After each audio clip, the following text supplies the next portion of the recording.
Hi there, this is Carolyn Sander from CareBearStamps.com. I am a Canadian Stampin' Up! Independent demonstrator, and I am here today with the Creating Kindness design team for today's Around the World blog hop and video hop. Our theme for this month's blog hop and video hop is color inspiration.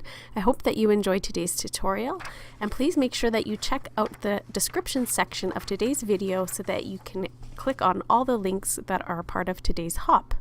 I hope you enjoy. There's color inspiration all around us. For today's project, I chose to use Berry Burst, Peekaboo Peach, and Lemon Lime Twist.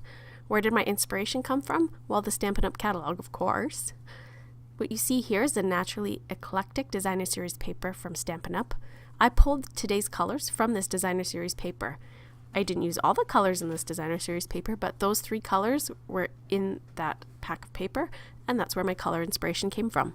If you check out the Stampin' Up! Catalog, they have a listing of all the colors that are included in each pack of Designer Series paper. It's a great way to find a fun color combination without having to think too hard about it. For today's technique tutorial, I'm going to show you one of my favorite ways of creating a colorful background. It's called ink lifting. If you notice, there's some watermarks on this card, and that's the effect that we're going for today. The stamp sets that I chose to use today were the Background Bits Hostess stamp set, as well as the Butterfly Basics stamp set.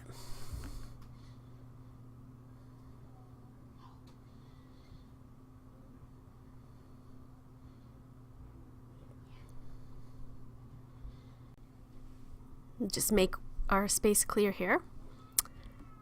And I'm pulling out a piece of shimmery white cardstock. And that's going to be the paper that we use for our background today. It's important to use a heavier cardstock such as this because the water is going to moisten that paper and you want that paper to be able to withstand the water in this technique. You can see here this pad is kind of chewed up. That's from digging too hard with the roller. This is what your stamp pad should look like. So just keep in mind not to push too hard into your pad when you're rolling. If you do, you'll ruin your ink pad.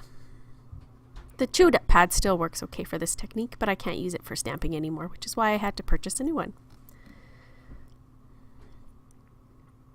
I think that pad was a little bit dry, so I went for the newer pad anyways. Yeah, so you can see we're rolling over the cardstock with the sponge brayer. I first did one side with the Berry Burst, the middle is done with Peekaboo Peach, and then the far side is done with Lemon Lime Twist. I'm going over again with each of the colors just to sort of reinforce along the seam where the 2 colors meet. And I've gone pretty heavy on the ink here to get a nice vibrant look. Now I'm taking my water spritzer and I'm going to just spray all over my cardstock from a distance to get those small splatters. You can already see where the water is lifting some of the color out of the cardstock there. I then go in with my paper towel and I dab up the excess water.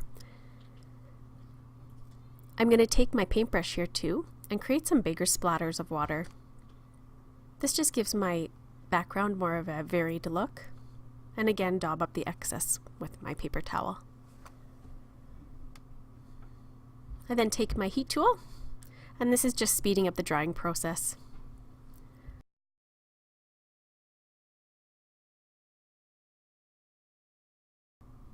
Once your cardstock is thoroughly dry, you're going to go in and stamp with your black archival ink. I did go over with my embossing buddy first. And I'm stamping this flower stamp 3 times.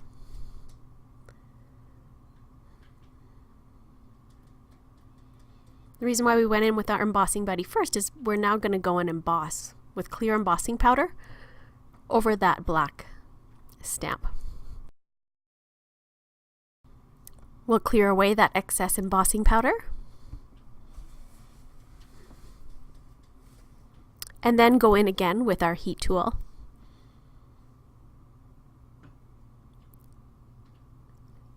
and finish the embossing process.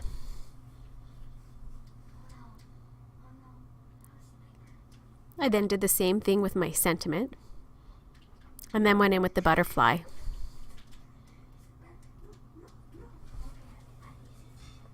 Again, I'm going in with my clear embossing powder